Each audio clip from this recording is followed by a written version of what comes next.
Welcome to Friends in Fiction, 5 best-selling authors, endless stories. Novelists Mary Kay Andrews, Kristen Harmel, Christy Woodson Harvey, Patty Callahan Henry, and Mary Alice Monroe are 5 longtime friends with more than 80 published books to their credit. In 2020, they created Friends in Fiction to provide author interviews and fascinating insider talk about publishing and writing, and to highlight independent bookstores. These friends discuss the books they've written, the books they're reading now, and the art of storytelling. If you love books and you're curious about the writing world, you're in the right place.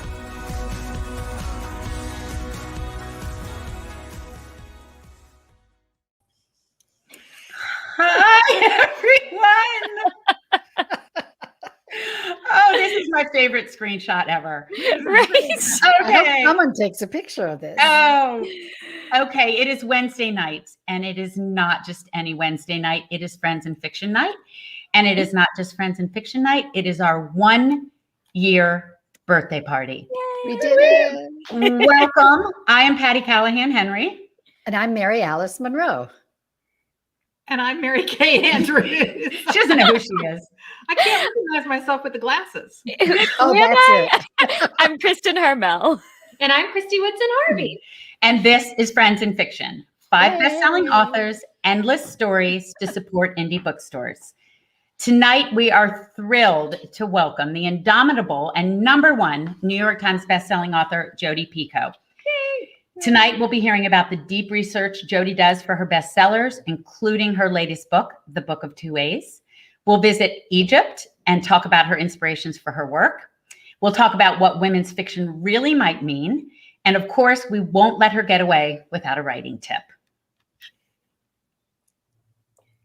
Oh, is that me? It's our birthday month. And even though it's our birthday, we are giving you the presents every week. Susie McMahon is the lucky winner in last week's Barn Light Electric Reading Lamp giveaway. And this week, our gift to one lucky winner is a cake from my favorite cake company, Caroline's Cakes. The winner gets to choose any of the delicious signature Caroline cakes, shipping included. My favorite right here is the coconut lemon, though they're famous for the 7-layer caramel cake. I think that's Mary Kay's favorite. Yeah. Plus, some lucky winner will get a gift set from Charleston Coffee Roasters, including a mug and a bag of the Beach House Blend coffee, which was inspired by my Beach House series. And there's more. To go with your delicious cake and coffee, you can pick any Fab 5 book. Who will be the winner of this sweet cake and coffee giveaway?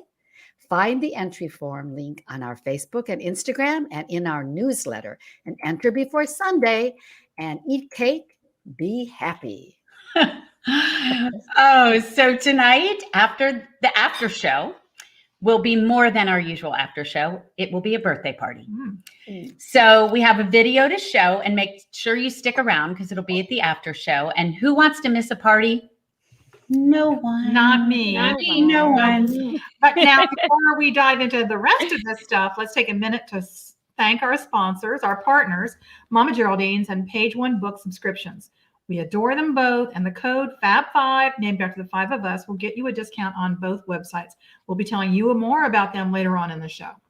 We will also be telling you about our featured independent bookseller of the week, Still North Books and Bar in downtown Hanover, New Hampshire.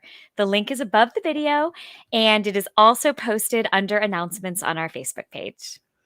But before we welcome Jodi and really get started, we have something really, again, really special for you tonight. Our very own Mary Kay Andrews. It's me, look. See, this is really us. It is. It's her. Is here with her trailer for The Newcomer, which comes out May 4th, which is appropriate because when we first started Friends in Fiction a year ago tonight, it was Mary Kay who said, let's get together on a Zoom. And well, you know what happened after that because you're here. So Sean, roll the trailer.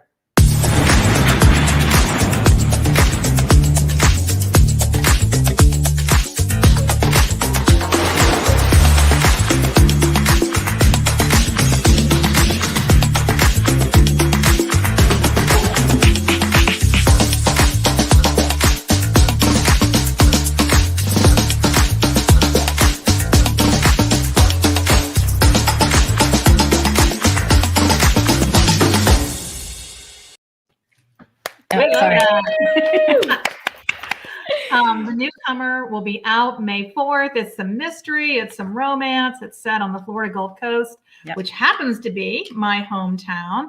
And so what I want to tell you all is that if you pre-order the newcomer, which comes out May 4th, did I already say that? From our bookstore of the week. The bookstore of the week is Still North Books and Bar. Thank you. I am going to send you one of these cool old school motel key fobs. It says newcomer on this side and then Friends and Fiction on the other side. So pre-order your book from Still North Books. And I'll send you the key fob and an autographed book plate. Stay tuned for lots more details about my upcoming tour. Oh, I'm so excited. All right. So usually this is where we talk about our parade essay, but tonight we'll be chatting about that in our big after party show because it connects directly to our mission here at Friends and Fiction. So you won't want to miss any of the fun we have in store for you tonight. So make sure you stick around.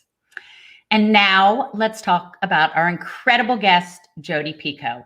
And remember, if you have questions for her, please just put them in the comments. We'll be pulling a few during the show. Jodi is the #1 New York Times bestselling author of 25 internationally bestselling novels. Her most recent novel, The Book of Two Ways, published on September 22nd, 2018. It was her 11th consecutive #1 New York Times bestseller. Wow. I know, wow. It is about the choices that alter the course of our lives in an instant. And Picoult's books have been translated into 34 languages in 35 countries. Small Great Things has been optioned for motion picture adaptation by Amblin Entertainment and is set to star Viola Davis and Julia Roberts. Now, that's who ever heard of those people? Yeah, exactly. Who's Julia Roberts? Viola Davis. I don't know. Yeah, at Amblin Entertainment. Oh, that's amazing. Right? Yeah, it is, I think. Yeah. So Jodi's written 2 young adult novels, Between the Lines and Off the Page, with her daughter, Samantha Van Leer. She's also the recipient of many awards and holds an honorary Doctor of Letters degree from Dartmouth College. Oh, degrees from the Dartmouth College and the University of New Haven. Wow. She lives in New Hampshire with her cool. husband, and they have 3 children. So let's bring Jodi on and welcome her. Yay! Welcome, Jodi. Hi, Jodi. Oh, here you go. Hi, guys. Happy birthday. Thank you. Okay. I have to take it off because I can't breathe. It's That's killing me. I know, it was popping off. Welcome. We are so Thank glad you you're here. for having me. It's so nice to be here. Thank you. I can tell all of you guys are Southern because you have 3 names. Most of you. Yeah. I'm the only non-Southerner. There we go. Who lives in Orlando, which is Well, There you yeah, that's not really the South. Well, we're thrilled you're here for our 1-year anniversary because the 1-year anniversary is paper. So Oh, cool. that That's makes really sense. fun. No, that makes sense. Yeah. That's great. That's awesome. Well, it's a lovely, lovely day to be here. I want to thank you because I got a ton of swag and I never get good swag, but I mean, I'm decked out. I've got my cake. Yay. What flavor did you pick? I got champagne in my Friends and Fiction glass. So I'm very delighted to be here. Thank you for having me. Well, Jodi, we're so happy you're here, and we are dying to hear about the Book of Two Ways. So can you tell us about it? Sort of the elevator pitch, because we are going to deep dive into it in just a minute. Sure. I'm going to try because I think I've forgotten it all. No way. It's the story of a woman named Dawn. And when you meet her, she is on a plane and it's going down. And instead of thinking about her husband and her daughter, who is a teenager, she brings to mind this memory of a life that she gave up when she was an Egyptology grad student. And she was working on a dig with a guy that she wound up falling in love with. And she hasn't thought of this person in 15 years.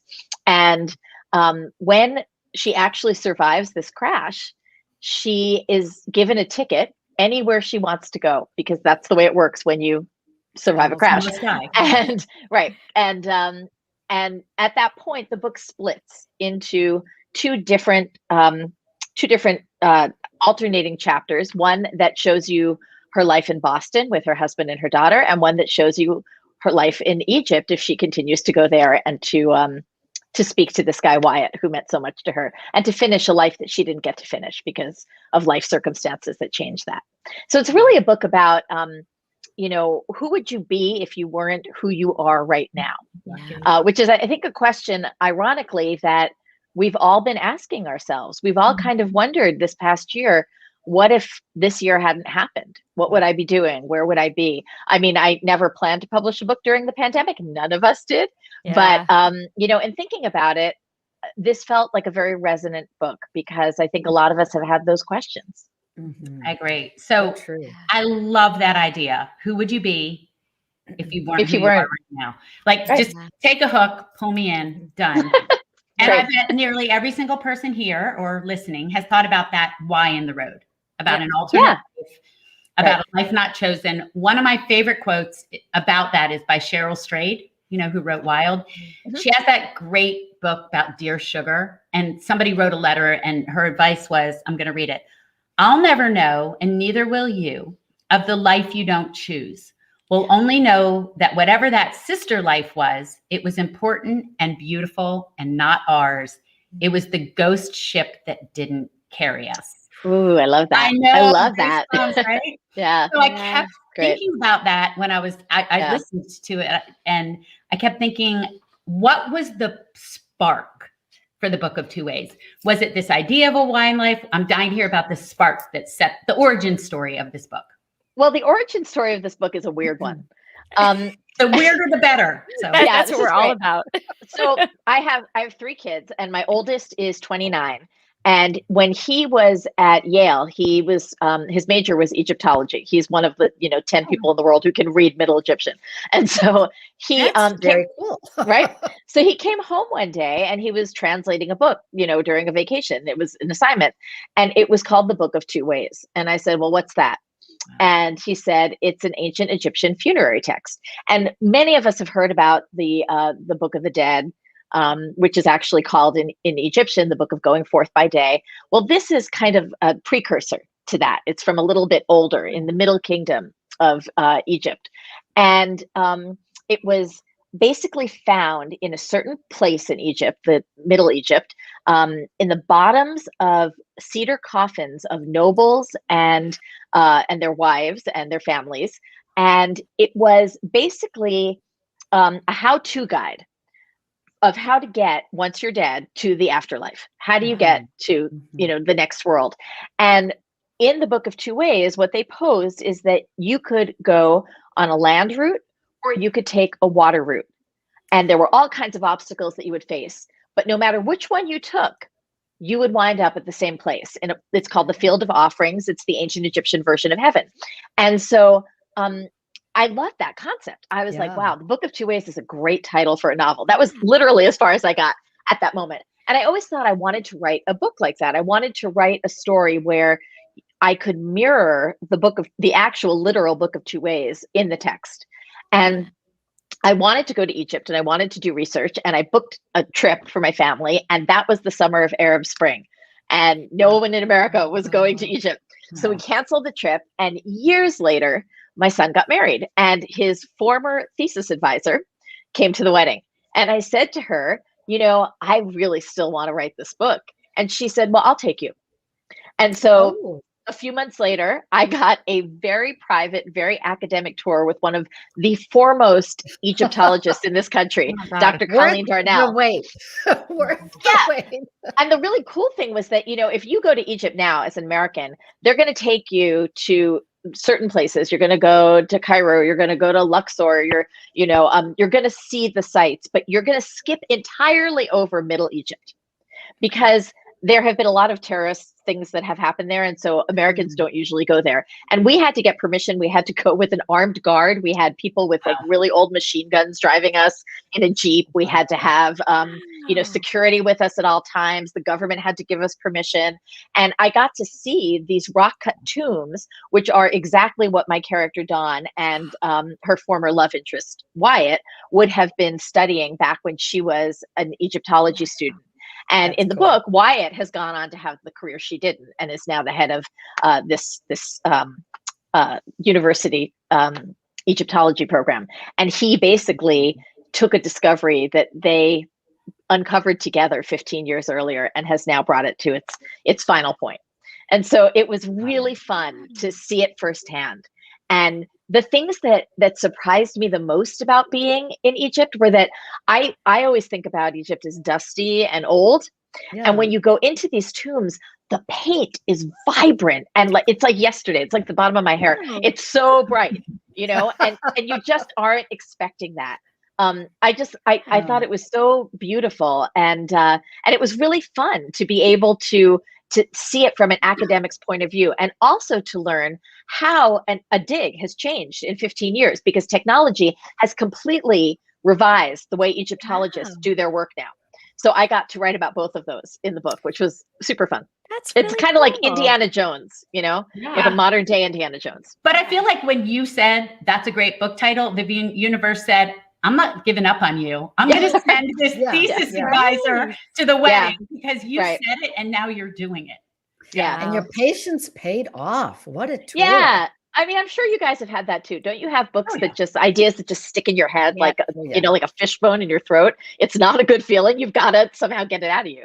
And They then never took me to Egypt. They never took me to Egypt. On a Well, private you never tour. know. That's Never right. say never. That's true. Jodi, I have heard you talk about the annoyance, and I think that's probably an understatement, of having your books categorized as women's fiction. And I'm in that same category.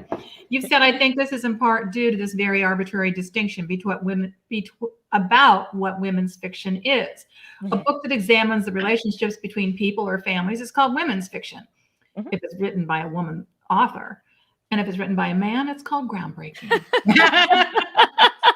Thought-provoking. Yeah, we don't have enough time in this little podcast today. And I don't have enough champagne. You know, we can send you more. Yeah, Cheers, darling. You know, I've been very vocal about this for a really, really long time. And when people look, first, let me say, women's fiction is awesome, right? I mean, it's great. All fiction is awesome. Yeah, women read, and romance is fantastic, and mystery is fantastic, and every genre is great.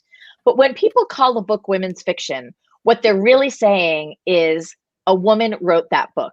Not who's reading it, but a woman wrote that book. There is no way on earth that Nicholas Sparks doesn't write women's fiction.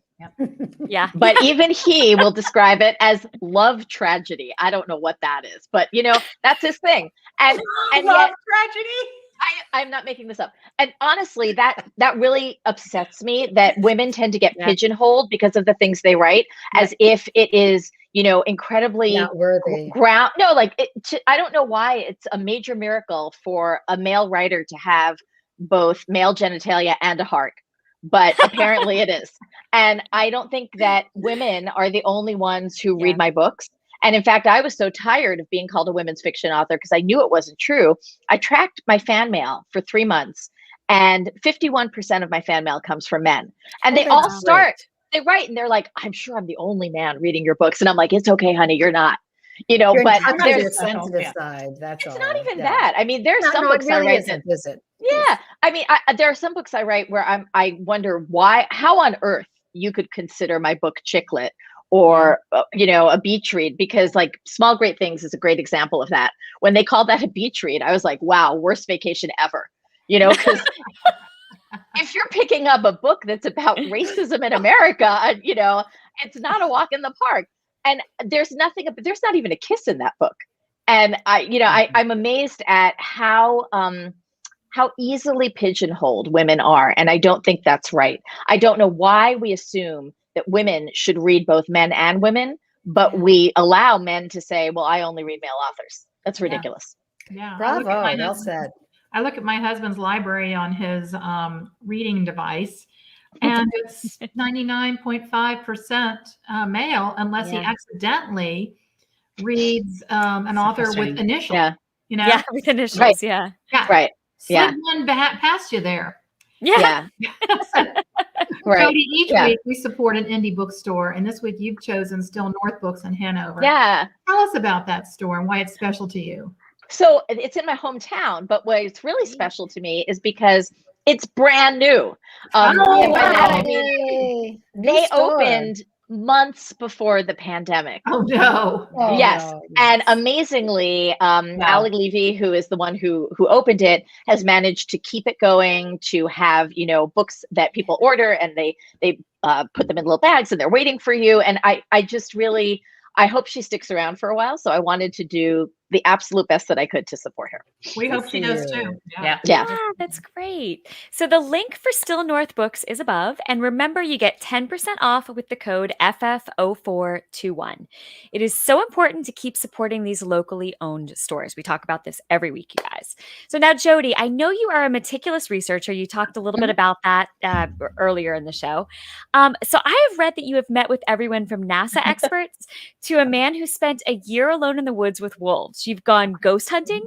You've spent time in an Arizona jail. You've even been to death row. This is amazing. So I Yes. am dying to know a little bit more about the research that you did for the Book of Lost Ways, kind of some of the things you experienced when you were walking through those areas you talked about. Sure. And I would also love to know, do you research and write at the same time, or are they separate for you? Yeah. So I front load my research. Okay. And I think the reason for that is because while I'm doing the research, I can filter through my head. I'm going to use this. I'm not going to use this, or this is going to change the direction of the book. In a way, I'm pre-writing in my head Yep. while I'm doing the research. So, I told you a little bit about what I saw when I was in Middle Egypt, and it was fascinating. And it was like the thing about doing the research is that it put together for me a lot of ancient Egyptian lore that I kind of knew about, but didn't really understand. So, for example, you all know that the Egyptians had mummies, right? Yeah. Mhm. You probably do not know why.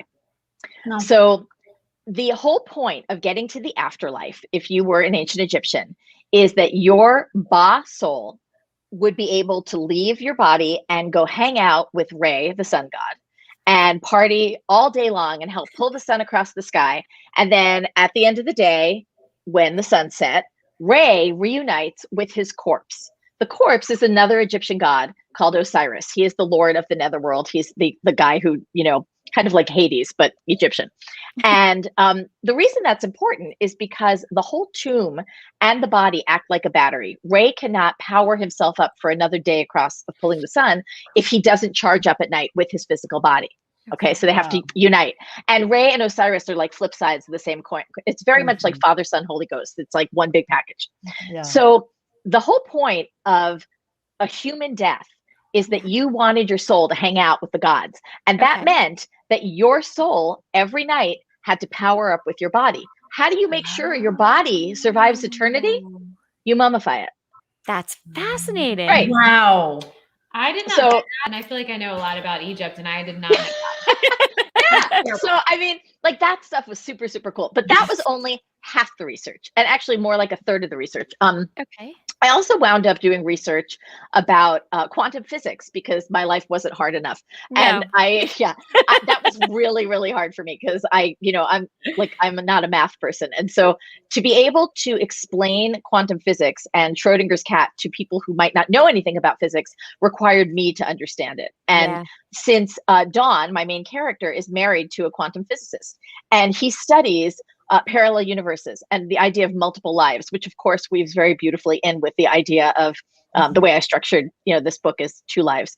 And then the last bit of research I had to do was really fascinating, and it involved Dawn's work. When she leaves Egypt, she winds up coming home to Boston, and she becomes a death doula. And a lot of people know what a birth doula is. It's somebody who kind of helps you deliver a baby and takes care of the mom as that transition's happening.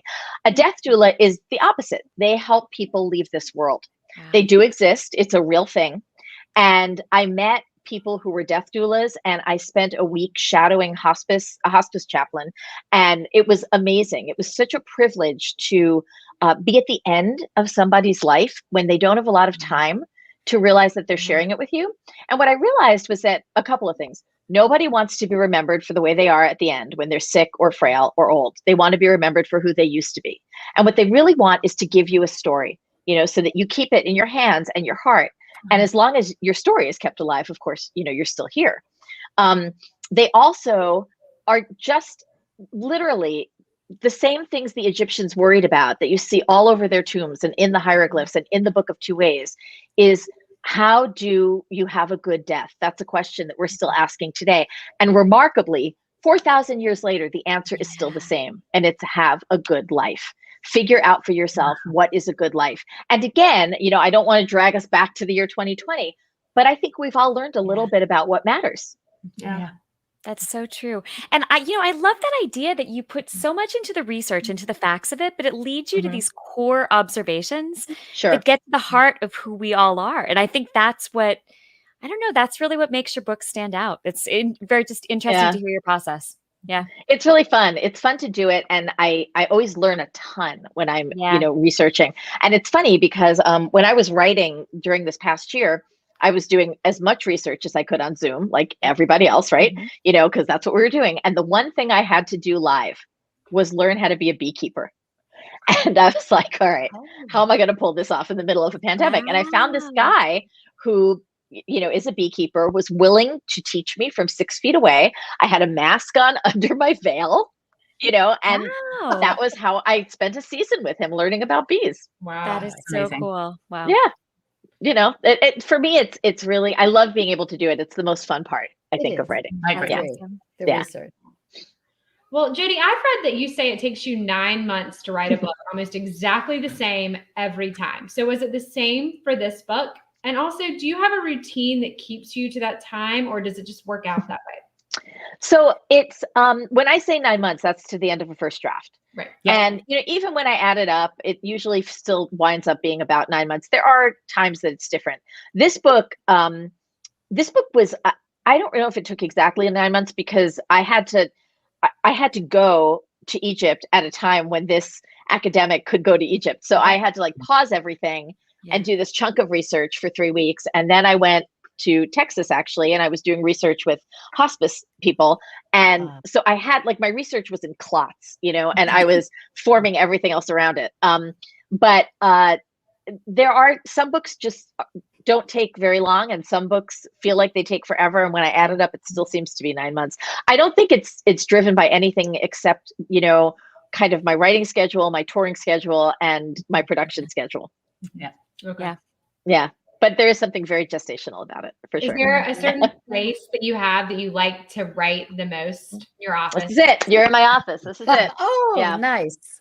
Yeah, I've spent a lot of time here in the past year. So yeah. Love our offices. Yeah.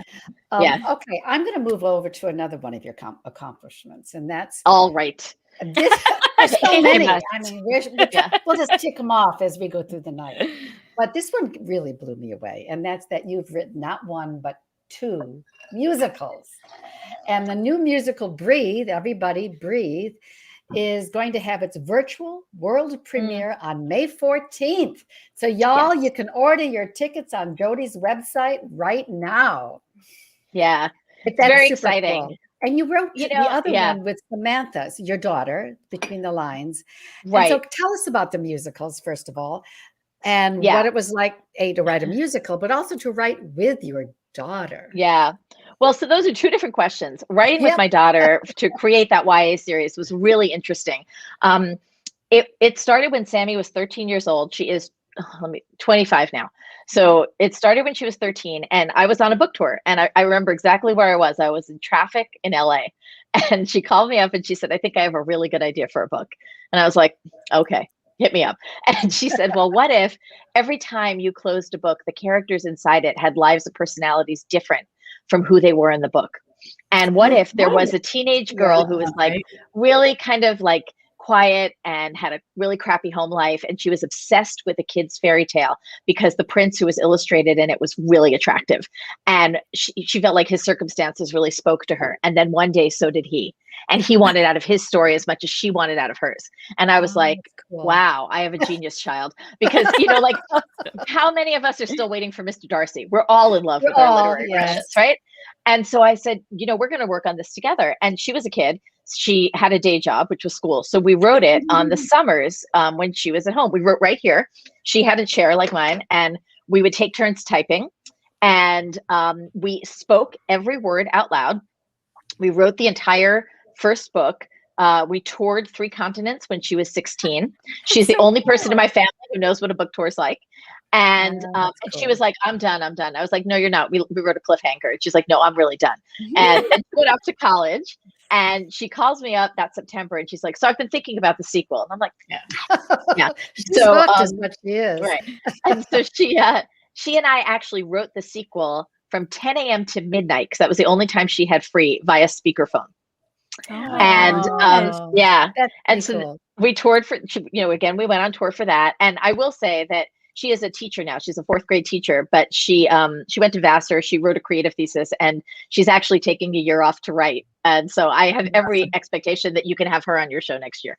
But Absolutely. Sign her up. after, when we finished Between the Lines, I really felt like it sang. It felt like a story that sang. And I started to look to figure out how do you turn that into a Broadway bound musical. And I was fortunate enough to connect with a woman named Daryl Roth, who is a very famous Broadway producer.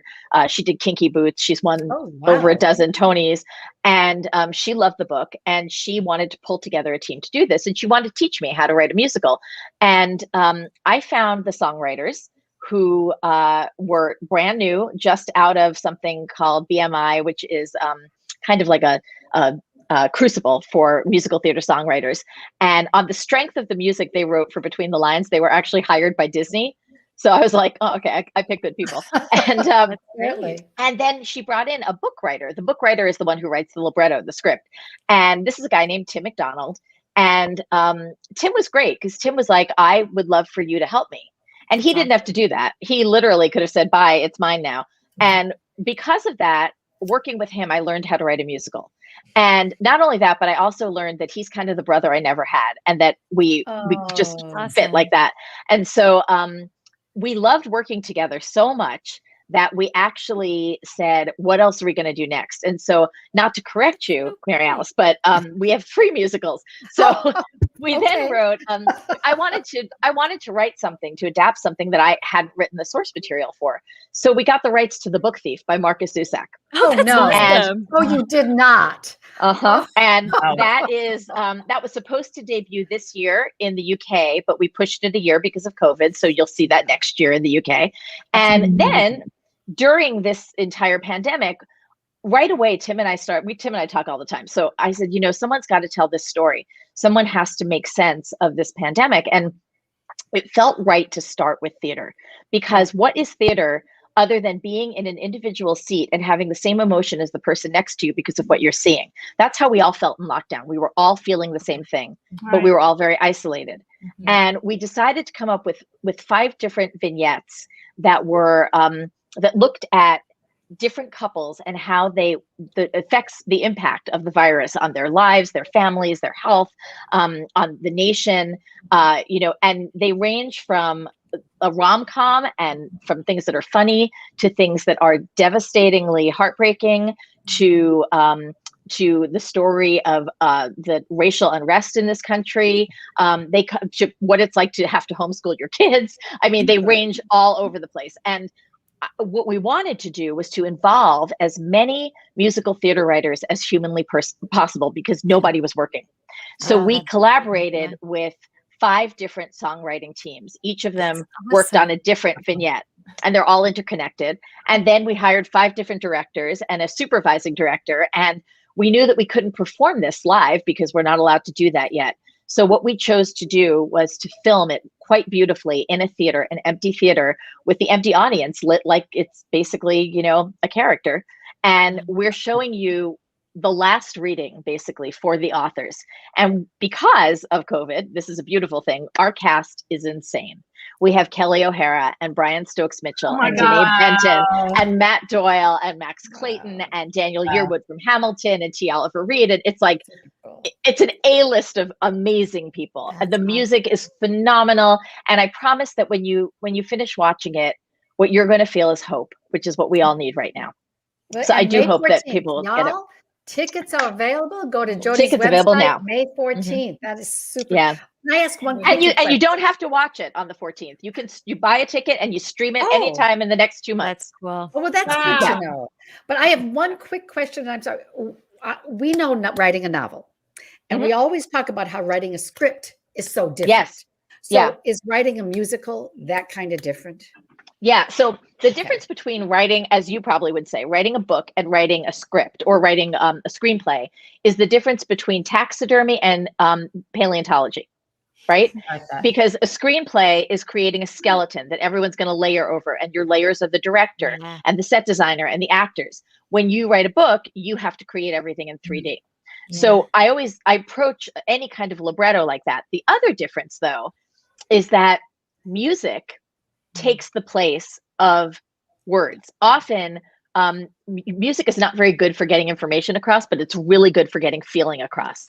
And so it's a very collaborative effort. Very often we'll write a scene and then the songwriters will go, oh, that's excellent. We're going to steal all those and we're going to put them in the lyrics. Thanks so much.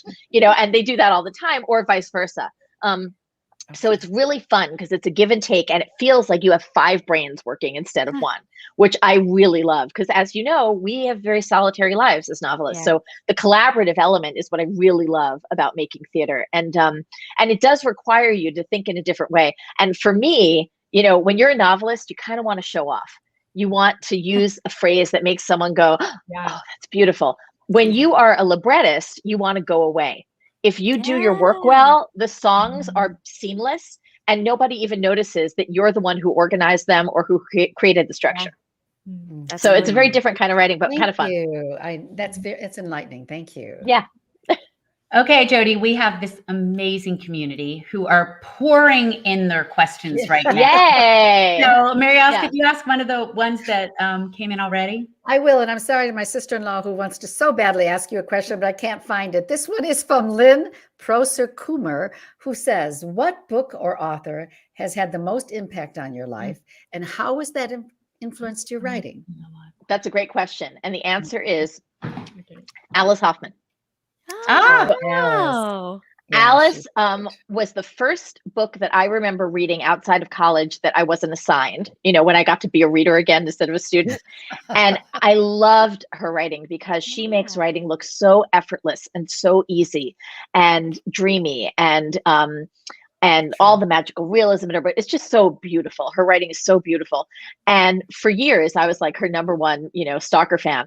And then I got asked to do an event on Cape Cod, and she was going to be at the event. I was like, yes, and I went and, I met her. I tried to play it really cool, and she could not have been lovelier. And do you know when you meet like an author and you're like, oh my God, they're just as nice as I wanted them to be. I know, right? And I have to say that one of the high points in my career is that Alice and we're friends now, and like I can text her whenever I want. And I love that. Yeah, Jodi, that's like that's how I feel about being on Friends and Fiction. I love that. I love that. Yeah.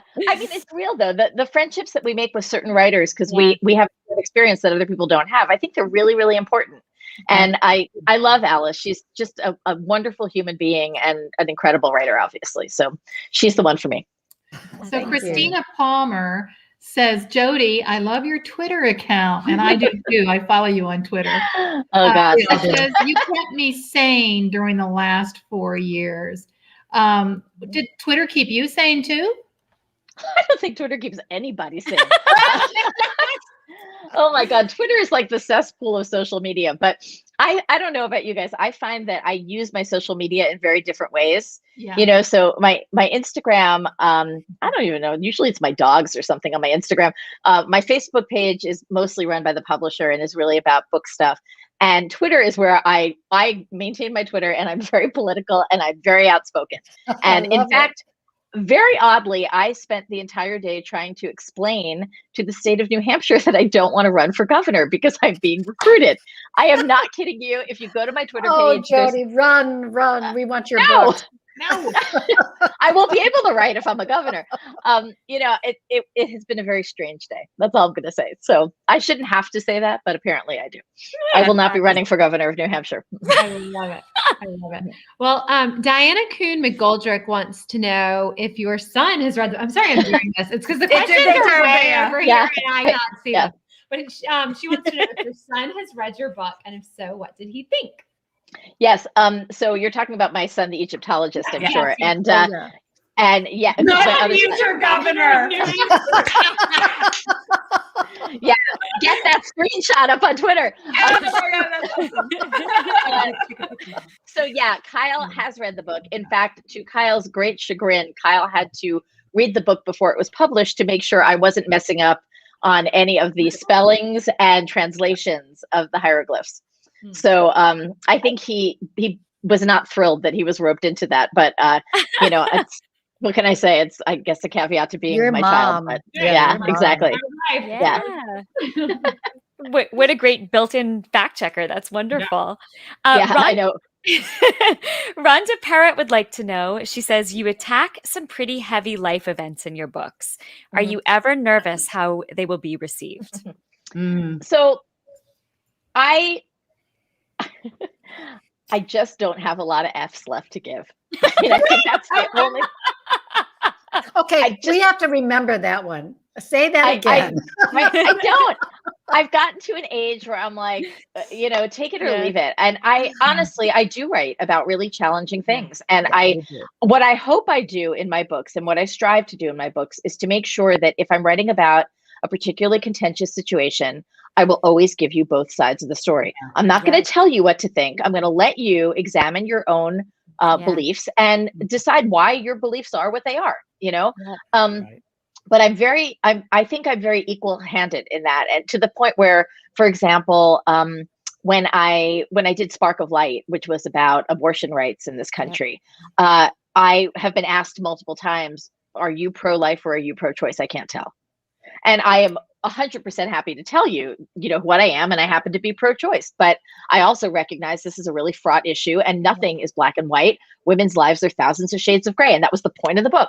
And you know, that's why I don't believe that we should be legislating those rights. So I made sure to include all sides of that in the book, and to that end, I will always tell you my point of view, but I promise you that in my books, I will always let you have both sides of the story. That said, there are some people who just are not happy. And a really good example of that is, I know someone had mentioned earlier before we got on that I recently did a chat with Nancy Johnson, amazing author, first-time author. Her book is called The Kindest Lie. Love her. We had her. Yeah, we had her. Yeah. Isn't she great? Right? Yeah, she's amazing. So I one of the things that I take very seriously is trying to do what I can to dismantle racism as a white woman. And part of having a platform means being able to use that. So I try to do talks about race with people like Nancy Johnson or Nick Stone, or really anyone who will talk to me about it. And I had posted on Facebook that Cuyahoga Library was basically doing this talk. And I said, it's free, you know. Oh my God. Oh my God. I could not believe the stuff you got. Right. But you saw that. And so I was like, all I said was, free event, America, we need to talk about race. And literally I had 1,000 comments. How dare you call me a racist? And I was like, I'm sorry, did I call you a racist? You know, it was a methinks the lady doth protest too much moment. And it got into a lot of white guilt and, you know, all this stuff that is very hard to unpack. And unfortunately, I mean, I have very strong feelings about racism and about the work that white people have to do to dismantle it. I'm not going to shut up about that because I really think it's important that we talk about it. And I'm not going to tell you you're a racist. And I'm not going to say feel guilty for being white. Now, I didn't ask to be born this color. But if I am this color, what am I going to do with that privilege? That's the real question. So I engaged with a lot of those haters that weekend. And, you know, the truth is, I mean, I always will. But I just... Some people aren't ready to hear it and some people don't want to hear it. And I hear on a daily basis, I am never reading your books again. I'm burning your books. I'm throwing them in the trash. And, you know, I always say, well, I hope you'll give them to a library instead. But sometimes they don't. That's a great answer. Yeah. Okay, Jodi, every week on a totally different subject, one of our favorite parts of the show is receiving a writing tip. And so we're going to pretend this is for our viewers, but okay, we want to know. It's for us. Tell us what to do. One of the things I've talked a lot about is I don't believe in writer's block. I don't believe in it because when I started writing, I had 3 children under the age of 4, and I didn't have time for writer's block. Yeah. Right. So probably like you, I would write anytime they were napping. I would take my laptop to swim practice. I would have it on my car dashboard when I was picking up at nursery school. If they weren't hitting each other over the head with sippy cups, I was trying to get into paragraph.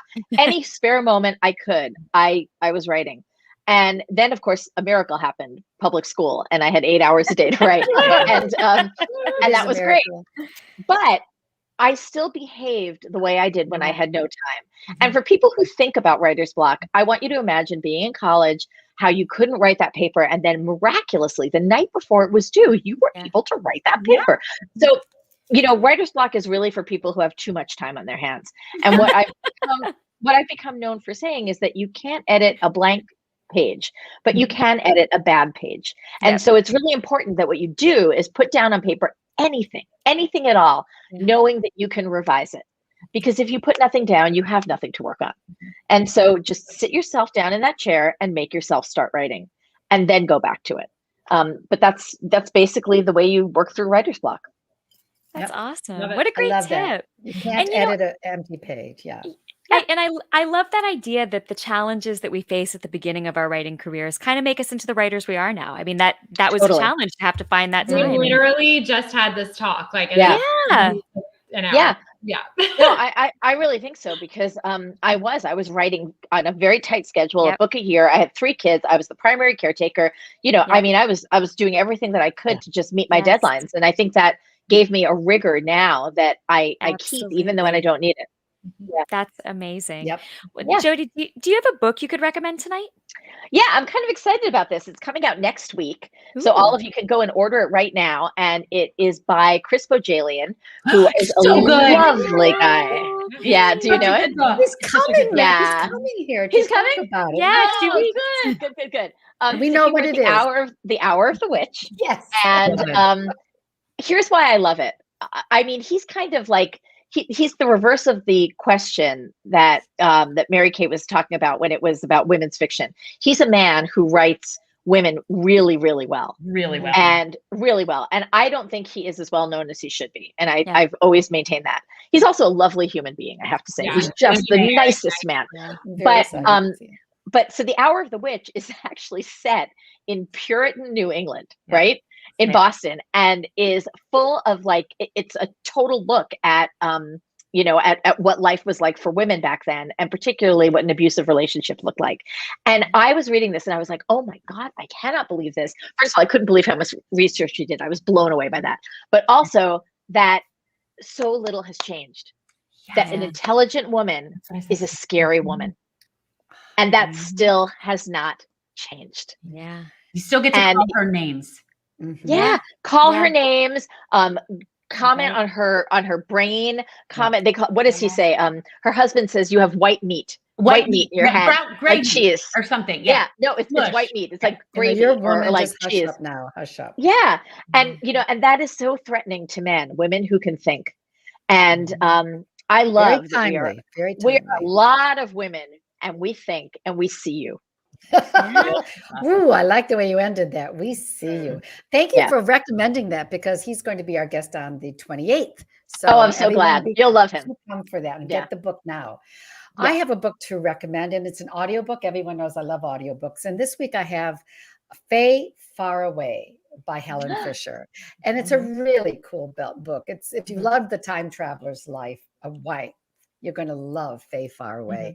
It's about a woman who travels back in time, and she's reunited with the mother she lost as a child. She has decisions to make. Talk about 2 ways. What I really love too is when you have to have a good narrator, and Sophie Roberts is a beautiful narrator, and her voice takes you far away.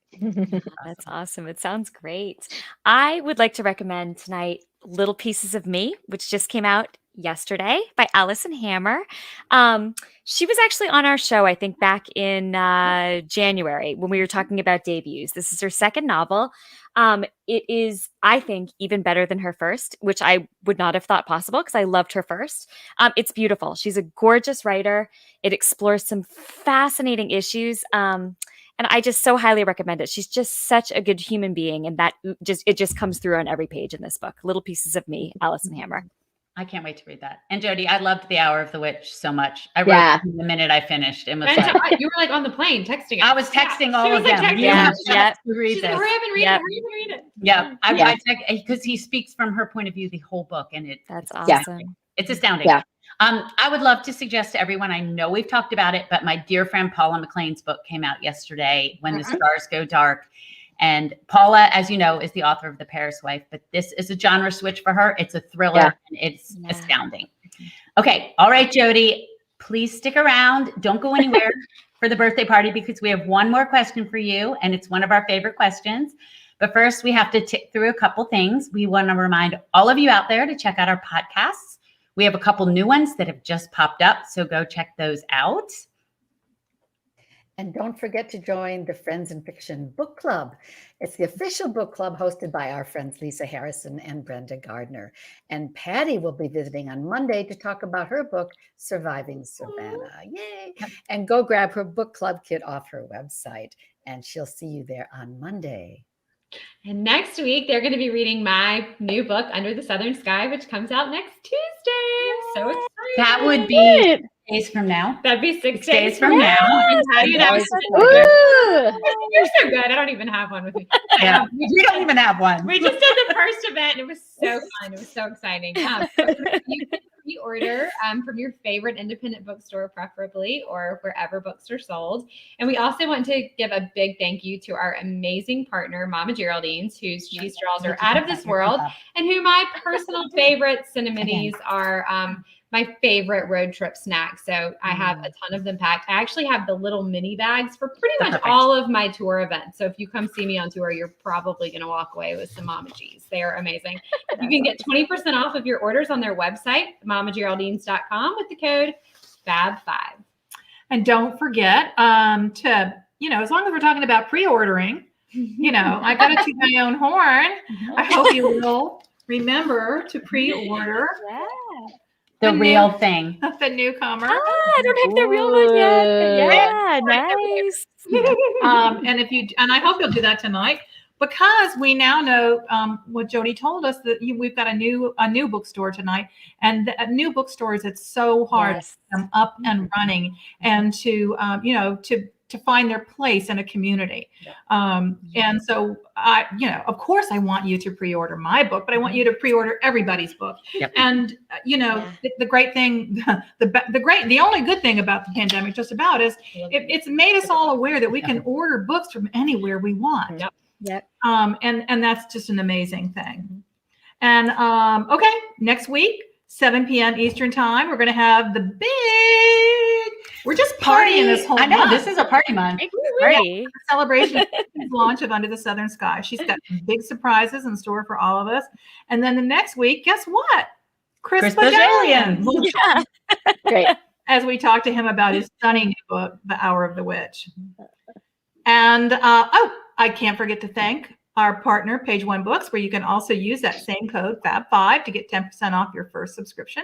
And that's what they do. They book subscriptions, awesome, handpicked, personalized book subscriptions from an independent bookstore right to you. If you like to read, you need this. Think about gift-wrapped books mailed to your door each month. It's almost as good as chocolate arriving. And Sean is showing you the graphic for that. You can find more about Page One Books right there at pageonebooks.com. And I think they'll send you Mama G's with your books too. I think they will. I rumor about Oh, I love it. snacks. It's so good. Snacks and books. We feet. You're making me hungry. Yeah. Oh, you're eating our cake. All right. So, Jodi, it is so interesting not only to hear about your books, but also about you. So, one of the things we love to know about the authors who visit with us is a little bit about what shaped them into the writers they are today. So, here's the question that we try to ask every week. What were the values around reading and writing in your childhood? Huge. So my mother actually, I come from a long line of teachers, and I've produced a bunch of teachers as well. And I was a teacher before I was a writer. I was an 8th grade English teacher. Oh, wow. And so, yeah. And when I was really little, I started to read really young. I was reading when I was about 3.5, 4 years old. And my mom told me that I could get a library card when I could sign my name. That was a really big deal to me. Wow. And so As soon as I could sign my name, she took me with her to get a library card. And twice a week, we would go to the library and she would bring home a stack of books and I would bring home a stack of books. And then I would go and, I loved the library. I thought it was fascinating. Yeah. And that was it. Like we always read before bed. And my mom 100% modeled reading for me. Then I grew up and my first real job was as a page at a library, which is a total self-fulfilling prophecy, right? That's It's amazing. so cool. Yeah. So I was there shelving all the books and doing like big displays in the children's section. I loved it. And I love librarians. I think a lot of times people think book writers don't love libraries because they don't buy books, but we love them. We love them because they make reading accessible and, they're just such an important institution in America. So we all love our libraries very, very much. And we love librarians for many years before there was an internet, because I'm that old. I used librarians to do research with me, right? Yeah. And, so that sense that reading was not just, it wasn't just a pastime. It was really part of our lives. I think that's what really made me a reader when I was growing up. And I can't even imagine a world without reading. Yeah, absolutely. Well, thank you so much, Jodi, for being here with us. And to all of you out there, thank you. We would ask you to keep hanging out with us because we have our birthday party after show coming up. And we strongly encourage you to grab Jodi's new book, Book Two Ways, preferably from our bookseller of the week, which is Still North Books and Bar in downtown Hanover, New Hampshire. And Jodi, thank you so much for being with us. Thank you. Thanks for the after party. You're the best. Thank you. Congratulations on a great book. Thank you so much. Thank you. Thank you so much. Happy birthday. It's right now. Yes. Okay, folks, we'll see you in a minute at the after party. Come back next week, same time, same place, as we celebrate our Christy Woodson Harvey. Oh, and I'm going to post it tomorrow. Which Under the Southern Sky character are you? For the party. Before the party, because we're going to find out. And if you're just dying and you can't wait to take the quiz, you can go to ChristyWoodsonHarvey.com and it's up right now. And don't forget that you get a key fob if you order her book today. Pre-order. From Still North Books. Yeah. And we'll see you at the after party in about 30 seconds. 45 seconds. Less than a minute.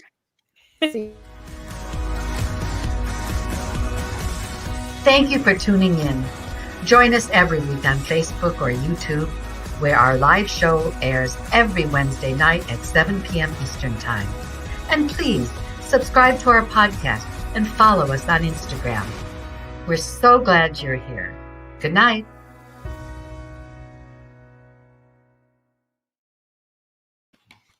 Hi, everyone. We're getting ready for the birthday party. We went to go get the cake. So we're going to get the cake.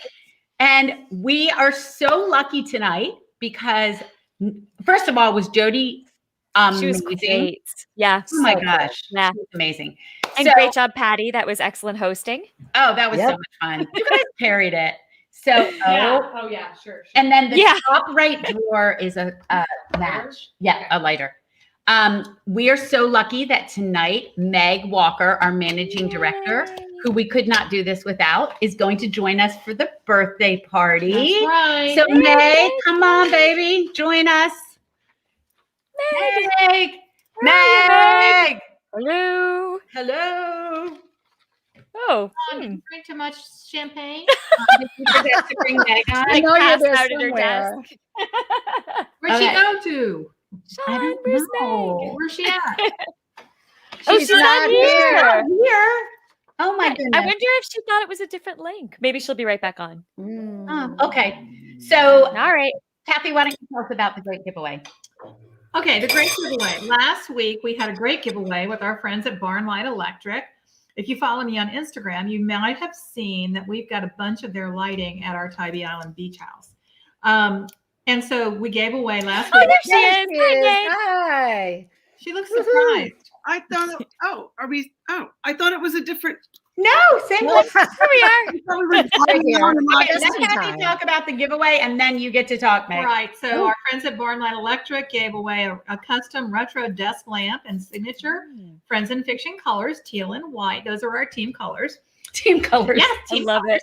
Plus any of our first year Friends in Fiction guest books of the winner's choice. And the winner was, drumroll,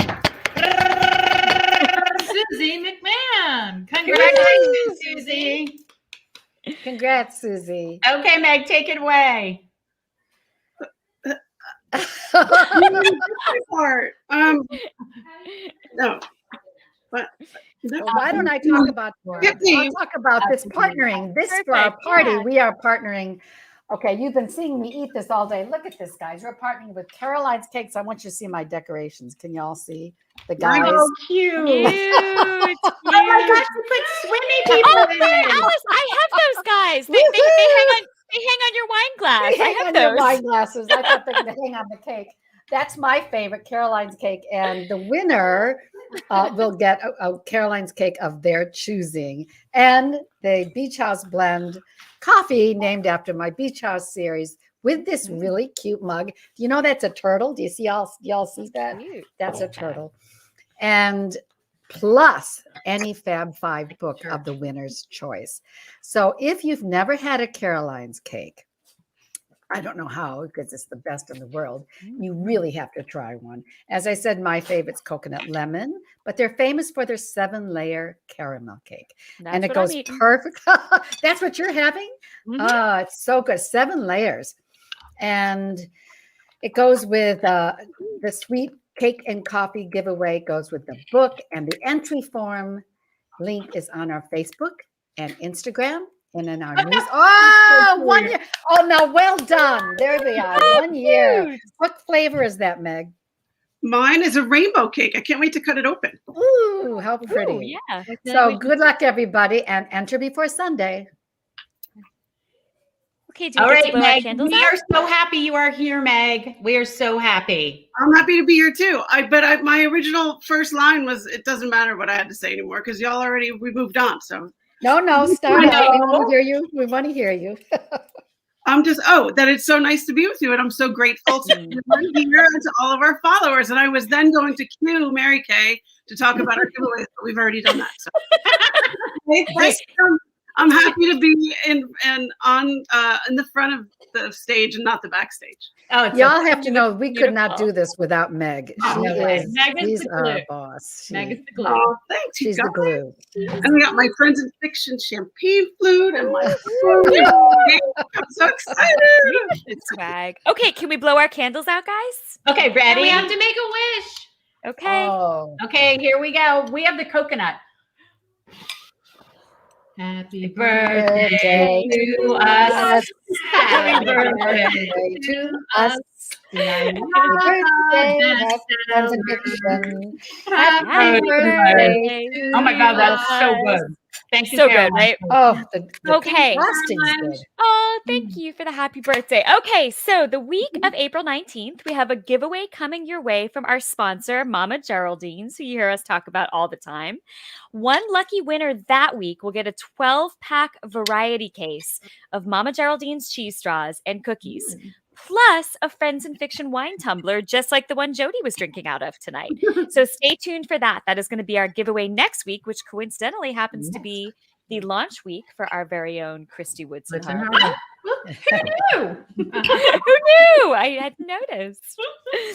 And last but certainly not least, the week of April 26th, we'll be giving away a 3-month Page One book subscription, care of our sponsor, Page One Books, plus a Friends in Fiction jute tote. They are very. Oh, we have them. We have one. We have one. We can't get up. I can get I got it right here. No, I brought Kathy's one out gonna here. Kathy's going to But get one they're up. fab, and you're I gonna. got it. you're gonna want one. Your hair. Here we go.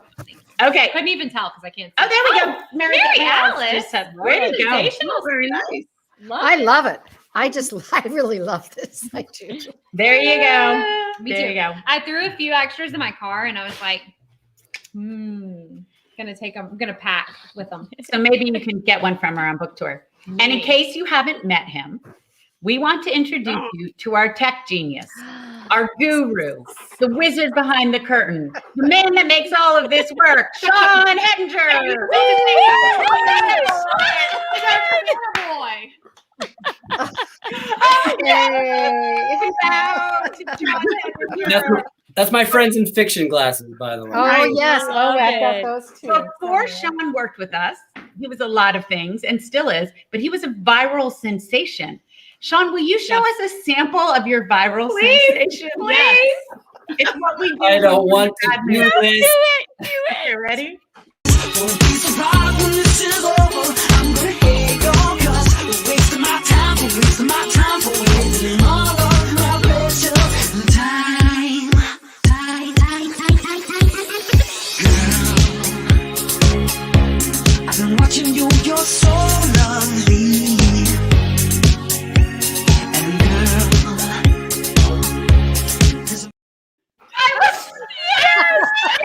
Yes, night maid.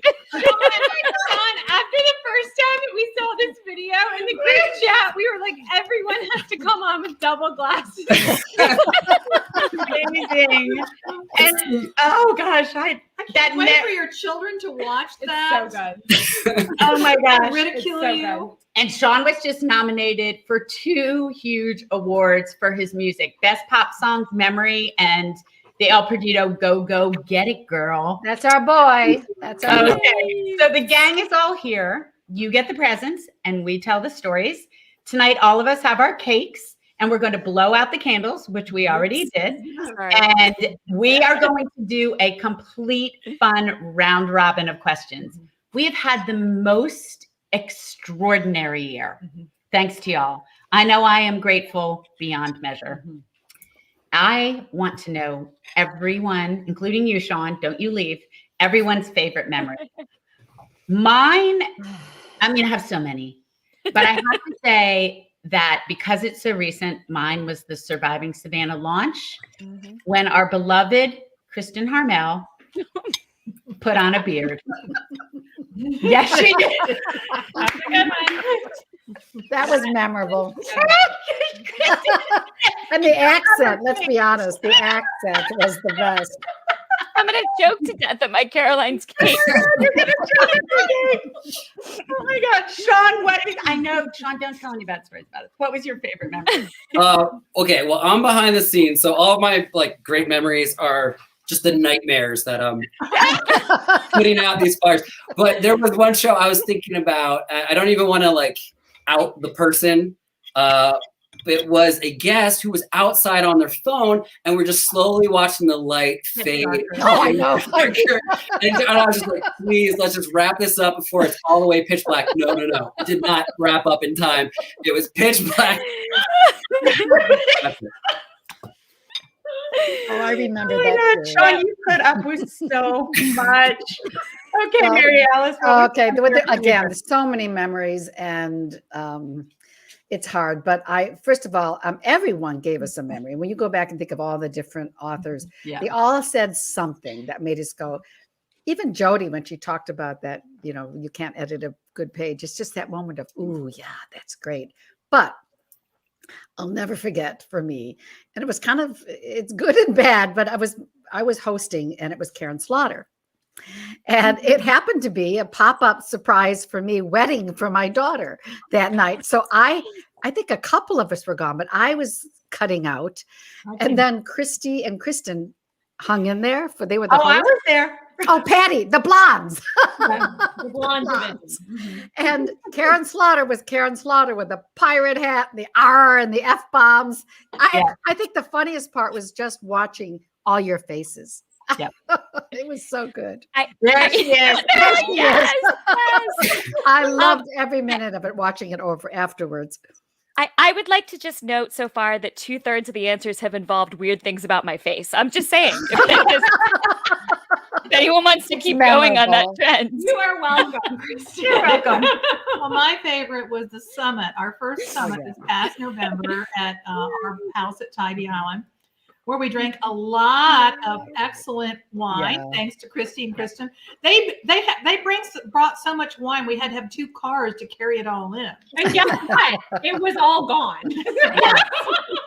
So I don't know what happened to it. Yeah, we Weird. I think somebody stole Someone it. broke it. Someone broke it. Yeah, we Probably. funded total global domination, and where coincidentally I finally met Kristen in person, even though we lived in the same town. Isn't that crazy? When we were I young. know. Well, she was young and I was old, but at different times. Stop. But St. Pete, we have St. Pete in common, but We do. I'm a bulldog and she's a gator, so that doesn't work. My condolences. It did work, I'm though. sorry. It did work. So yeah, yeah. You know what, Kathy? Finally meeting you, Patty, and Meg was probably my favorite memory too. Though by the time we all met in person, I felt like I had known you forever. I mean, it was bizarre to be like, "Hey, nice to meet you!" Like, and we were just so far past that point. And I think that's what's so amazing is that not all of us knew each other as we were on the Zoom, and then it was at the summit that we.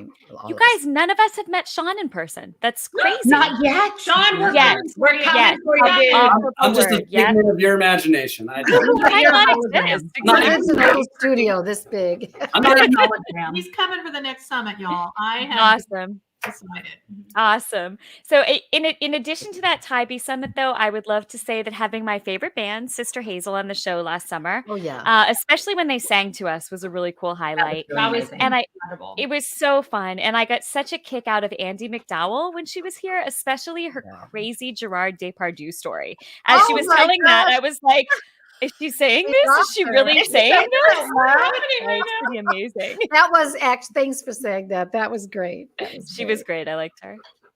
How about you, Meg? Well, I'll say you guys have really covered a lot of my favorite memories. And as the marketing nerd of the show, and the only one here besides Sean who collects a paycheck, that my most professionally gratifying thing has been welcoming our sponsors. I think it's just so rewarding to know that there's companies out there who find our little passion project worth investing in. So cheers to Mama G's and Page One and to all of our future partners out there. Cheers. Yeah, thank you. Thank you so much. Cheers. Oh, cheers. I have to say, I mean, one is definitely like Kristen Hannah talking on Patty's phone, like having no sound. I mean, I'm like, our first guest, we finally have like hired Sean so that we don't look like complete idiots. And then like the single thing that Sean cannot control is Kristen's sound and Kristen Hannah's sound, our first guest. I just will never forget that. It was so funny. And then when you watch the episode back, you like really can't even tell that it was happening. But that was but we were all dying. We were dying inside. Anxiety. That we just sat there calmly is. And then also I am like a little bit competitive. And so when but I'm like a little. So when we decided to do the ugly Christmas sweater party, I was like, "Well, I'm gonna win this." And you did. I was extremely convinced that I had to have Christmas nails. Yep, you had Christmas nails. Well, here's the thing though; they would not come off. So I was wearing these heinous, horrible Christmas nails for like 3 weeks. So. You still have them? You still have the Christmas nails? Well, I have my Christmas sweater. I'm going to keep that and take it out every year. In fact, yes, she does. I do, yeah. Okay, so my question for everybody is, what would you say to our community if you could sit down with them? And I guess I'll answer it first. And I like don't even know what to say, except that you guys have taken a year that could have been really hard and could have been really impossible. And you kind of not only like supported our careers, but you allowed us to find the joy in them again. Because for us, the joy of sitting by ourselves for a year and writing a book is to be able to come out and see you guys. And we couldn't do that. And so to be able to see you here and to get your letters and your emails and your comments, I mean, it kept us going. And there's no way to thank you for what you've given us ever.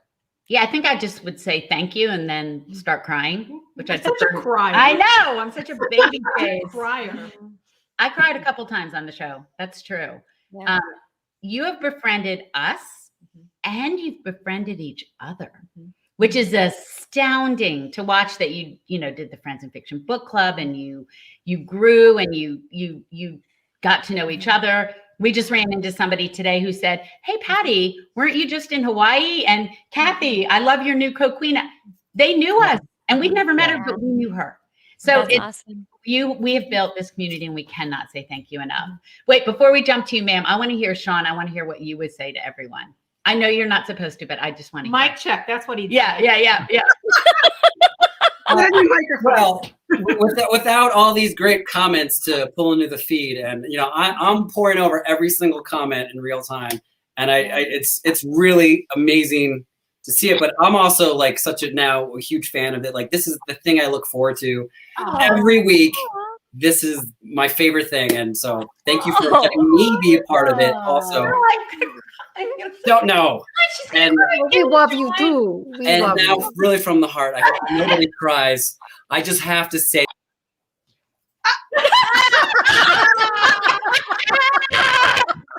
That was very good. Well done. Okay, Mary Ellen. All right. Well, again, like everyone else, thank you. I'm always amazed that everyone's so busy and they take an hour out of their time. And a lot of people don't miss it. We see your names out there. Yeah. And We know know it. y'all and we talk about you. We do. Yeah, And I really love when I look and I see, and I always like it because I see hello from, and they give the name of the town. Am I echoing here? I think I am. And hello from. And so it means a lot. And when y'all say, you made the pandemic bearable. You got us through the pandemic. Those comments mean a lot to all of us. Yeah. That's really great. Yeah, we feel the same way. Yeah. I I mean, think I would say stick around. We have so much more fun ahead. We have so many more great guests, so many incredible books to talk about. We've got 3 more launches, right? Oh, what we got 7 more launches. Yes. No, don't. 6 launches. I meant 6. Surprise is coming, everybody. Well, I would say, since there's so much strife out there on the internet, so many places, so many corners to find arguments and fights and to disagree with one another. Thank you for making Friends in Fiction a soft place to fall. And we're a place where we check our differences at the door and we just talk about our common love of books and leave it at that. Yep. I love that. I love that. And I would say thank you from the bottom of all of our hearts for being our rock through a difficult year. So many of you have posted or emailed sweet things saying how we've helped you through the pandemic.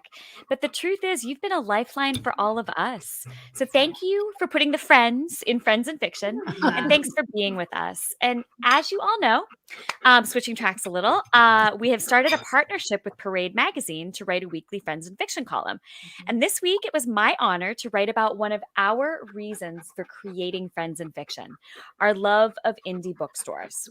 So I got to interview 2 independent bookstore owners, including one who worked 2 extra jobs last year to be able to pay her bills during the pandemic. She worked a job doing payroll for the government, and she worked at a gas station, at a Walmart gas station, just to keep her bookstore doors open, which is incredible. So it's so important to keep supporting local booksellers like her, like the other woman I wrote about in the Parade essay, and like all of these booksellers we talk about every week. Even as the world goes back to normal. So I'm wondering, ladies, what have independent bookstores meant to you this last year? For me, I mean, since my first book, indies have been supported my work and supported me. And I'm not sure that my books would have ever blown into the world in any way without their support. And there's no way I would ever not turn that around and support them right back. Mm-hmm. It's so interesting that you say that, because I remember when my first book was about to come out, Dear Carolina, and I wanted to go to SEBA, and my publisher was like, why are you going to go to SEBA? Like, we can't send you to SEBA. You don't even have a book. And I was like, well, I'm going to find a way, And awesome. I think there was just that instinct from the very beginning that like independent bookstores were going to be the people that were going to get behind me, and that we're going to try to sell my books, and that we're going to say, you should read this. This is a new author. And that is so 1000% true. Yep. And I think to be able to do anything to help them during this really difficult time, and to think, maybe we could replace the book sales of a signing for them one night when they can't have signings, or just anything, like just a way to say thank you is, it means a lot, because they've done so much for us. And, hand selling books is kind of the classic old school way. I mean, that's what we count on, and that's what indies are great for. Yeah. But for me, I just want to say thank you, because they've had to be very creative this last year. Yeah. And for me, the most innovative were the virtual book events. You know, usually we go out and we go have a luncheon or we see you in person. But this last year when we started out, I didn't know what a Zoom was. When Kathy, Mary Kay said, "Hey, we're going to meet on Zoom," I'm like, okay, I got to figure out what that is. But what is Zoom? Much less hook up. So I want to say that it's been really great for me because, and the bookstores, we've been able to go to communities that we haven't been able to go to on tours. And that's been really wonderful. So it's just one more way they've been really creative to get books out there, to get authors to you. And that's why we want to support them. Yeah. I'll echo all of that and just say I'm really inspired by Indy's creativity and the way that they have, so many of them have just risen to the occasion in a really hard time and found ways to not just survive, but actually thrive and really add different aspects to their whole business model. I mean, just look at what Oxford Exchange did, for example, with the Friends of the First Box. I mean, and selling other things besides books and delivering books to people's houses. And my local indie here, shout out to River Road Books in Fairhaven, Karen Rummage drove to my house and dropped the book off at my door. They're driving around Fairhaven in bicycles with baskets, hand delivering books. I mean, so to just be able to literally think so far outside the box and do whatever it took to not just stay afloat, but more than that. Yeah, indie booksellers have been so inspiring to me. I've been inspired by their scrappiness and their refusal to say, I'm done. You know, they could have folded up. They could have said, I can't do it. I can't pay my rent. But they just kept going on. They kept finding ways to get books into customers' hands, even when their doors were closed. I mean, there's a bookstore in St. Pete, Florida, my hometown, Tombolo.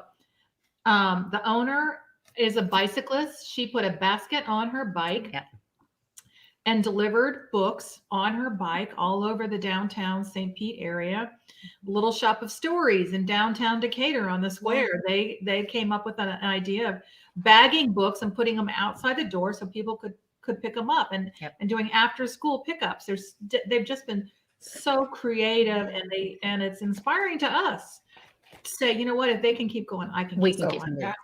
You know, and we should add that that I think it's about a week and a half away, Independent Bookstore Day. Yes. It's April 24th, Saturday, April 24th.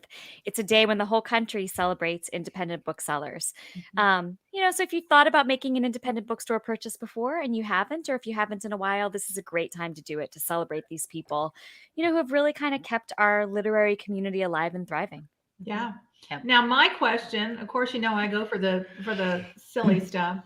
What is your most embarrassing moment from this past year? So many. Yeah. And of course, most of them have to do with technology. Mine, of course, was watching my daughter at the very beginning. We did not know what the hell we were doing with trying to go live to Facebook. Understatement. And so my daughter Katie was our tech crew. And on one of those early shows, you could see her crawling across the floor. Like a ninja. She was literally under my desk trying to help with the tech. And that was before. Thank you so much, by the way. I don't think I ever formally thanked Katie for that. Yeah, this was before we hired Sean, of course. And let me tell you, nobody was more grateful for Sean and the Ought to Be a crew than Katie. Katie was like, peace out. Bye, ladies. I'm out. That is awesome. You know, there was a show a few months ago where I had to, our power went out and I had to ask a neighbor on the other side of the neighborhood if I could come over and do it from his dining room table. I remember that. Yeah, and it was so awkward. He was so nice. I see him every morning when I walk, but we're not like, you know, super close friends. It was like kind of a weird ask. But I was like, it was when we had Lisa C. I'm like, I can't let you guys down. I was the one hosting. So he was like, yeah, sure. So I went over and at the end, he told me that his wife's sister was dying and he apologized for if they were a little unwelcoming, but they were dealing with that. And I was like, oh my God, I'm like the worst person in the world. So that was an embarrassing memory, as well as what Mary Alice mentioned before about our faces when Karen Slaughter came on. Because if you watch that episode back, you can see it registering every time like an F-bomb drops from her mouth. And it wasn't so much horror. It was like, Are we allowed to do that on Facebook? Like, what's happening? Are we going to get in trouble here? I don't understand. What am I supposed to do? It was like escalating panic. It's priceless. Are we going to be cut off? Like, yeah. It's priceless. And I love, okay, just to piggyback on that. Okay. So we've had all these shows where like we all like have our hair done and our makeup and we look really good and we're all here and presentable and ready. Well, that night, like for most of the show, it was just Kristen, Patty, and me. It was the one time in the entire time that I was like, I'm not washing my hair. I was like at home with my parents, had my hair up in like a bun. I looked absolutely horrible. You don't know how to look horrible. The Washington Post took a screenshot. that night. And We all looked bad. I think one person looked I am good. like kind of mouth open, like My eyes are dirty hair closed. Yeah, it was like, oh We're my missing gosh. Kathy. We're missing Mary Kay and Mary Alice. When we had And Karen Slutter in a pirate hat. Yeah. Yep.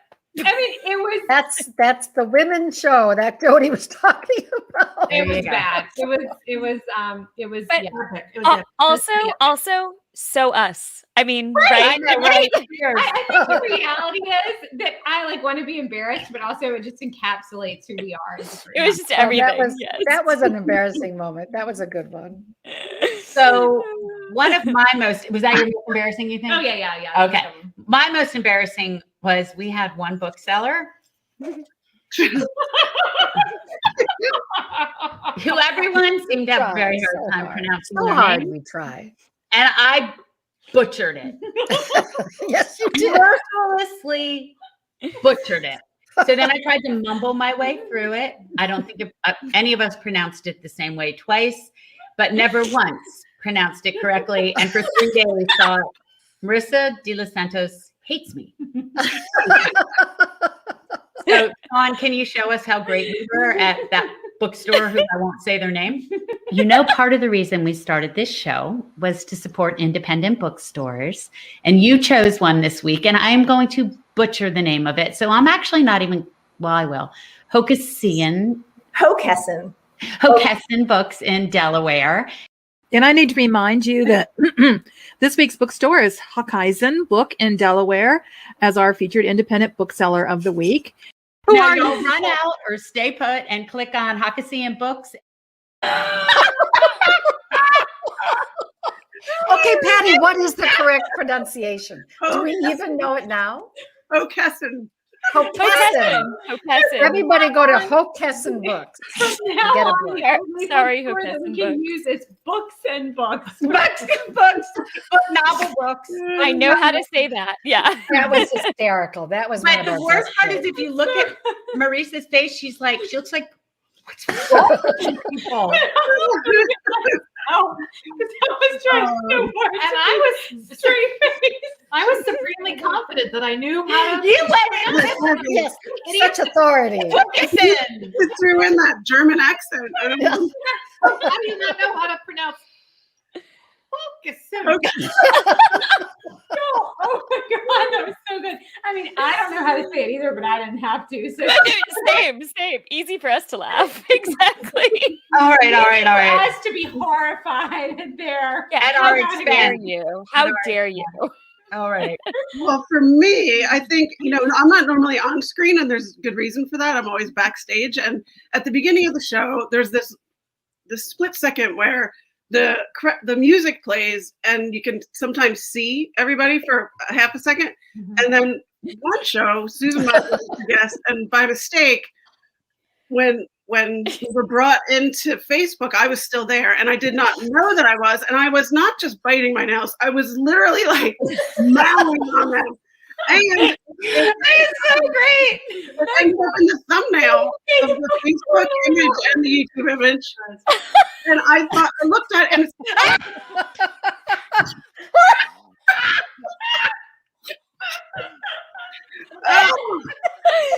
That's amazing. what's worse is that it's actual moving footage, so you can see me. Oh.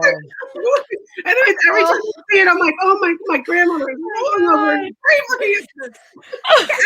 I don't know what to say. I don't think anything beats that.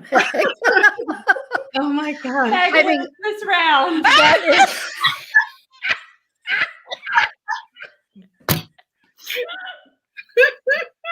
Oh my Lord in heaven. backstage, people.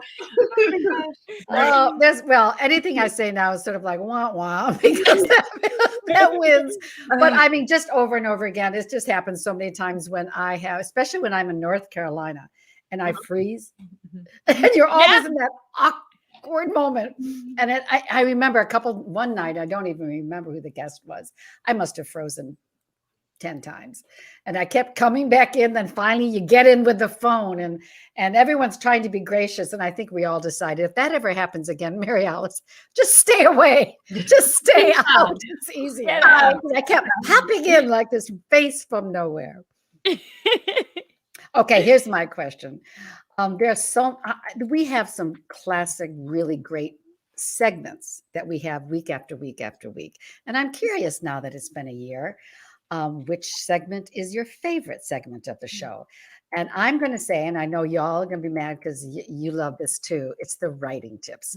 And I think, even tonight, how we were oohing and ahhing over what Jodi said, they always have, authors have such a unique way of looking at their work. And there's always one thing, and it always seems to be, I needed to hear that tip that night, doesn't it? Well, I have to say, I love the after show. Yeah. Oh, yeah. Which is where we are. Where we get to let down our hair. And that was kind of an accident at the very beginning. I think we didn't realize that we were still on camera. Yeah. And we just were like saying, oh, that was fun. Or, oh my God, my bra needs to be unsnapped. And our super honest viewers were like, y'all are still live. Y'all are still live. They were worried about us. They're panicking. So that's my favorite They part. They thought we were going to do something wrong. We get to let our hair down and we drink. And we always know, well, it's time. It's almost time for me to go. No, it is not. You're not going anywhere. I know. I was just going to say, we've got to hurry this up, you guys. I love it when the authors first come on before the show. So the part that all of you out there don't see, because you can see that second when they realize what they're walking into. So this isn't your typical interview show. It's not your typical book event. It's 5 friends, and we embrace every author guest as a friend and comrade. I mean, because they are. We already have so much in common right out of the gate. And, we're all having a hard time this year. And almost everyone we bring on has a book to talk about. And it's just, we're all kind of in this together. So it's really amazing each and every time to see that moment that dawns on the guest and to kind of watch them slip into that rhythm of our friendship here on the show. I love it when you can see sometimes they're a little nervous, just like you said. And all of a sudden, like you said, they start to laugh. And I think it's the camaraderie that we have that warms them up and knows this isn't going to be just question and answer. It's going to be a little more. Yeah, exactly. Yeah. I love hearing the authors talk about their favorite independent bookstore. I mean, there's always a story, and it always kind of makes me feel a little nostalgic and like why I love the bookstores that I do. And I think we all have those moments, especially not only as children, but as becoming beginning authors, and how we remember so well those bookstores that were like willing to take a chance on us on those very first books. And that's true. I mean, I hope that, someday we're like me personally, you guys definitely are, but that I'm able to kind of pay them back for that kindness, because I will never forget it. I will never forget the ones that were like, we've never heard of you and you're a debut, but we would love to have an event for you. And you also kind of don't forget the ones that were like, no. Yeah, no. And after they meet you, they put your book out front. And when you're nobody, they put your book out front. That was but exactly. And I love hearing that everyone has those memories. It's like a universal experience. Yep. Very true. I love when they talk about the values of reading and writing in their childhood.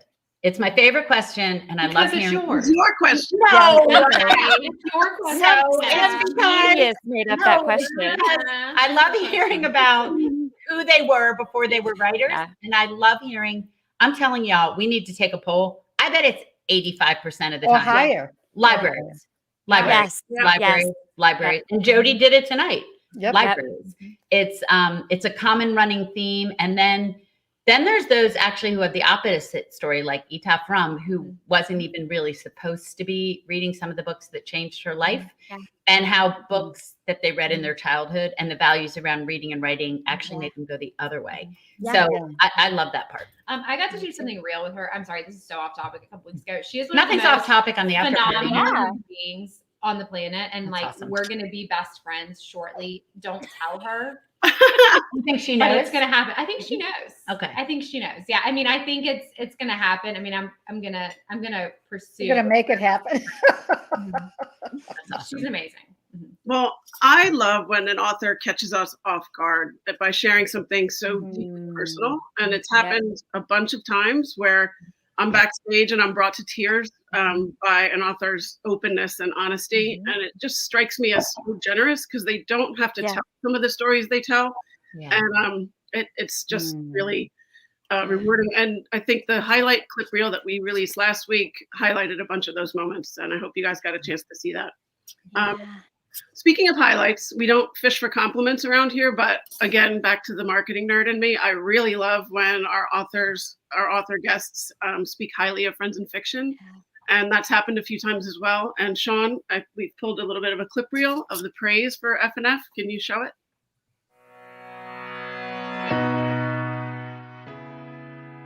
Beautiful thing here. And I am so grateful to be a part of it. You guys are amazing. Thank you so much. How are you? First, I do also want to thank you for having us. I just think this show is spectacular and fun. Oh, thank you. You're all so adorable. I can't stand it. I'm so happy to be here. Hello. Hello. Thank you for having me. My gosh, the Fab Five. I mean, this is pretty great. Before I start, I am honored to be with these beautiful, talented women. My gosh, what a group. Well, I have to say, I am, so admiring of what you guys have done and how you pitched in the pandemic to help other writers and to support independent bookstores. And, I think a lot of people sat around and said, boy, I sure would like to do that. And I sure would like to help people, but you guys actually did. And so kudos to you. If I wasn't out of champagne, I would cheers you. But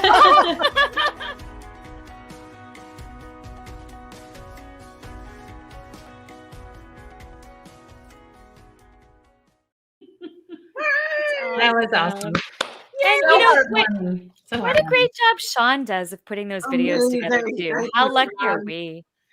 All right, so now I have a question for all of you. So what is the one thing you've learned about yourself this past year, either from being a part of Friends in Fiction or just from life in general during this difficult time that we're all living through? I'll answer first. I'm so glad to learn that the old adage that you can't teach an old dog new tricks is a dirty, dirty lie. Because look at all the new tricks we've learned, you guys. Oh my gosh, you guys! Yeah. Wait, who are you calling old dogs? No, I mean, who of us is the dog in this scenario? Who's the dog in this scenario? Yeah. Seriously, we've all learned so much together, and it's just been super inspiring. And here's to new tricks. Here's to new tricks. Yeah. Roll over, sit, whatever it might be. Bag. I'm out. Bag. I am too. I'm not sharing. Where's Sean when we need him to fill? Sean, one more wine. Gosh, I think for me, it's just been like the power of the pivot. I mean, wow, love that. Yeah. It's a really big, true thing. And we've all done it, and we've all helped each other do it. And we've all been in that moment, especially during COVID, of like, oh my God, like no stores have my books. Now what? Oh my God, none of us can go on tour. Now what? Oh my God. I mean, it was just like one thing after another, after another, after another. And this community has just continued to be here for us. And I just want to say, this is not something that I learned about myself. This is something that I have learned through Friends in Fiction and our group. People who say that reading is over and reading is dead do not know what they are talking about, because this community is absolutely unbelievable, and reading is here to stay, my friends. Yeah, that's all I'm saying. It's actually growing. Yeah. For me, one of the things I kind of knew but learned even more so is it's the collaboration. And what happened in the collaboration, not only among the six of us and seven, including Sean, is the collaboration of y'all out there. You collaborated with us. It ended up being this, because we couldn't have done it without you. You couldn't have done it without us. And we all came together with a common purpose that can be done even when we're kept apart. So for me, I learned that you can build community and you can collaborate even when you're isolated. Yeah. Boy, these are hard ones because I mean we learned so much, and that's what actually my whole book was about. But I think the conclusion I came to is to actually do what I've heard all my life that we should do, and that is to live in the present. You know, so often, especially with book tours, we're always planning ahead and we're living in the future. But to just enjoy today as the gift that it is, and enjoy the people in the right here and right now. And right now, we're all together. And I have to say to all of you, people out there too, thank you. You're the gift. You're here with us too. And we're enjoying this moment. 1 year, kids. 1 year. 1 year. Are we dogs or kids? Kids. Tonight we're kids. We got our hats on. I know. You never know what you're going to be called next. Garden gnomes. I don't know. Well, I learned that if I just put my head down and power through, that I can do just about anything. And there were some big challenges this past year. And there are challenges in the coming year because the publishing landscape has changed dramatically. Yeah. So you can do anything, like even write an anthology with us one day? Or? We're going to make her say yes right here, right now. Commit. No pressure. No pressure. Commit. Exactly. Commit. I've learned that this show's not worth doing if Mary Kay Andrews won't write an anthology with us. How's that? How's that? I'm just kidding. I'm at writing a personal essay. That's what I've learned. No, you are not. Your essays are amazing. Gosh, your essays are beautiful. They are hard, though. They are hard. They're hard, but Kathy, you do not give yourself enough I credit. love them, and I don't even think I'm good at them, but I love them. And Oh, you're very good at them. You're all good at them. Very good at them. You're all better than you think. But It's you a guys, new way of communicating. It is, and it's good because I think we've all learned to be a little bit more open and more personal and dig a little bit deeper, which I think is good for us. So it's been good for me. So I've learned that you know, kind of like Meg said, we're all resilient. We're all capable of adapting and sacrificing. And as I've said before, it's sometimes in the darkness that we find that bright light within us, right? I mean, I feel like not just through Friends in Fiction, but just through this whole last kind of difficult year. So in this case, though, we found the bright light all around us, which is all of you out there, all of you who have shown up week after week to hang out with us, all of you who have read our books and taken a moment to tell us or to tell each other about those books. And in the midst of a dark year, you have given us so much light. There's been light around us indeed. So speaking of light, Patty, you did such a beautiful job running things tonight. And Meg, Sean, what would we do without you? I know we talk a lot about the Fab Five, but I wish people knew the two of you better too, because you're both extraordinary and you are working every bit as hard as we are to deliver a great show every week. So thank you so much. Oh, Sean, we love you.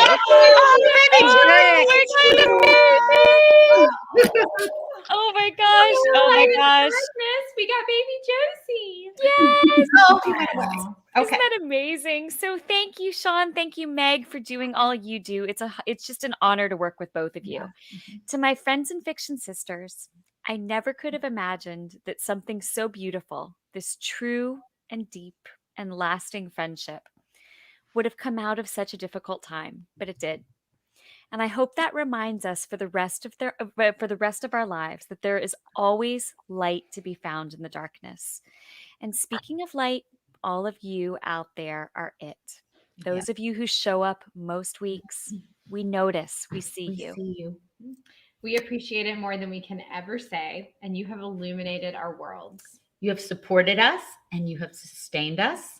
And it has been a great, great honor to spend the last year with you.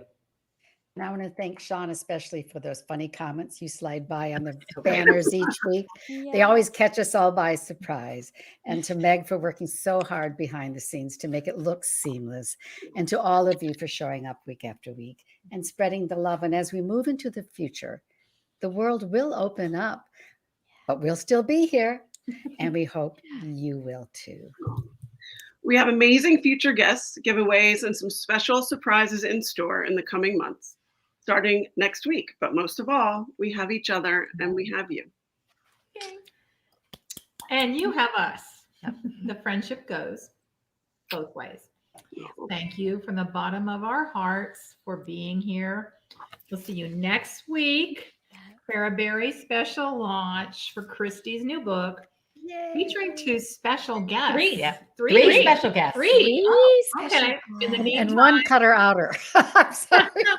Happy 1-year birthday to all of you too. Cheers, y'all. Cheers, y'all. Cheers. Good night, y'all. Cheers.